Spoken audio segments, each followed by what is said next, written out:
રૂકો, બિલકુલ શાંત થઈ જાઓ.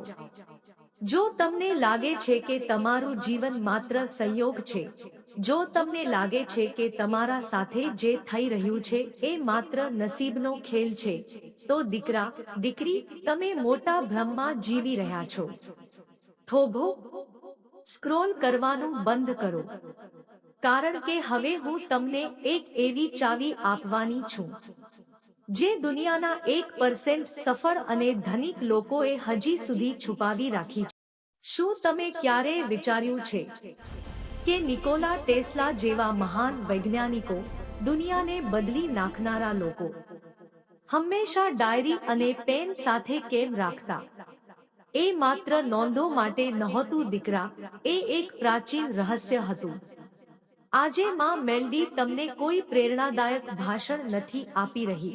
આજે હું તમને એક એવું સાધન આપી રહી છું જેને પ્રાચીન ઋષિઓ મંત્ર લેખન કહેતા, અને આજની ન્યુરો સાયન્સ તેને કહે છે 5-5-5 ટેકનિક.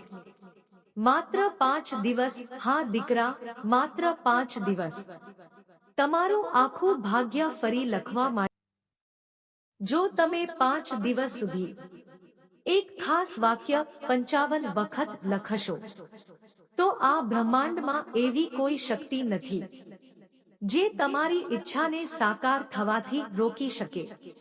ધન હોય, ખોવાયેલો પ્રેમ હોય, સપનાની નોકરી હોય કે લોખંડ જેવી તંદુરસ્તી, આ રીત સીધી તમારા અવચેતન મનનું તાળું. પણ ચેતવણી સાંભળો, આ માર્ગ નબળા દિલવાળાઓ માટે નથી. અહીં તમારે તમારા જૂના શંકા અને તર્કની બલિ આપવી પડશે. શું તમે તમારી કલમને જાદુઈ છડી બનાવવા તૈયાર છો? જો હા, તો રૂમનો દરવાજો બંધ કરો, હેડફોન લગાવો અને થોડીવાર માટે દુનિયાને અલવિદા કહો. કારણ કે માં મેલડી કહે છે, શબ્દ, ગીતા, કુરાન, બાઇબલ, ગુરુ ગ્રંથ સાહિબ, બધાએ શબ્દોની મહિમા ગાઈ છે, પણ માણસ શબ્દોને સસ્તા. હું ગરીબ છું, મારું નસીબ ખરાબ છે, મારાથી નહીં થાય. દીકરા, દીકરી, આ શ્રાપ તમે જાતે જ પોતાને રોજ આપો છો. 5-5-5 ટેકનિક તમારા વિખરાયેલા વિચારોને એક બિંદુ પર કેન્દ્રિત કરવાની વિદ્યા છે. લોકો, લો ઓફ એટ્રેક્શન કામ નથી કરતું. માં મેલડી, લો ઓફ એટ્રેક્શન હંમેશા કામ કરે છે, પણ તમે ખોટો સિગ્નલ મોકલો છો. લખવું જ કેમ? બોલી શકીએ, વિચારી શકીએ, કલ્પના કરી શકીએ, પણ પેન અને કાગળ કેમ? કારણ કે તમારી આંગળીઓના સ્પર્શમાં તમારા ભાગ્યને બદલી નાખવાની શક્તિ છુપાય. જ્યારે તમે હાથથી લખો છો, ત્યારે મન, શરીર અને ભાવના એક જ દિશામાં ચાલે છે. એક જ વિચાર વારંવાર લખવાથી તમારા અવચેતન મનમાં નવો રસ્તો બની જાય, અને જ્યારે રસ્તો બની જાય, ત્યારે બ્રહ્માંડની ઉર્જા એ જ રસ્તે વહેવા. હવે ધ્યાનથી સાંભળો. પહેલો નિયમ, માત્ર એક જ ઈચ્છા પસંદ કરો. લેઝર એક જ બિંદુ પર વાત. બીજો નિયમ, વાક્ય વર્તમાન કાળમાં લખો, જાણે તમને એ મળી ગયું હોય. ત્રીજો નિયમ, વાક્યમાં ભાવના હોવી જોઈએ. આનંદ, કૃતજ્ઞતા, ઉત્સાહ.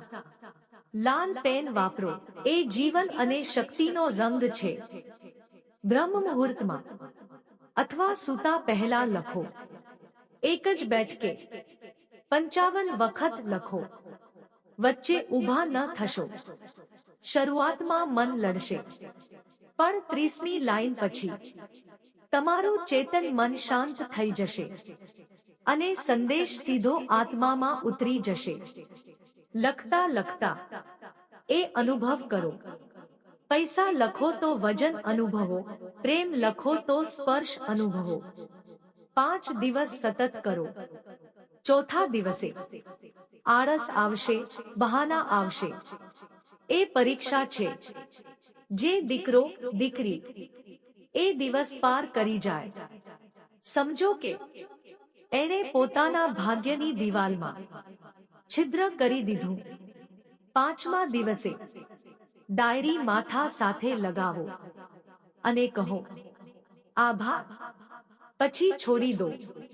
વિશ્વાસ રાખો, બીજ વાવી દીધું છે, વૃક્ષ બનવા સમય લાગે. માં મેલડી કહે છે, શક્તિ બહાર નથી, શક્તિ તમારા અંદર છે. તમે રચિતા છો તમારી દુનિયાના. આજે જ શરૂ કરો.